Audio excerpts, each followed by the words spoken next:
First of all, thank you. And I feel really good. All the team, good players, good teammates. Place of Našice, the city is a really good place. Warm people, and I love it. It's really hard. We train a lot, but to improve, you need to train a lot, to work hard, and it's like that. Expectations. How do you feel here?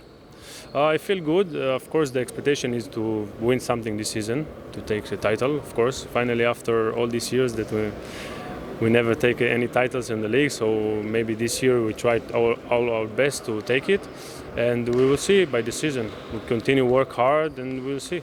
Team of Alkaloid, very young. Yeah, they are really young, really potential. They have really good players.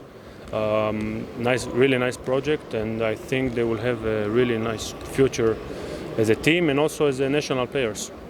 Yes. Good luck and good health. Thank you very much. Thank you.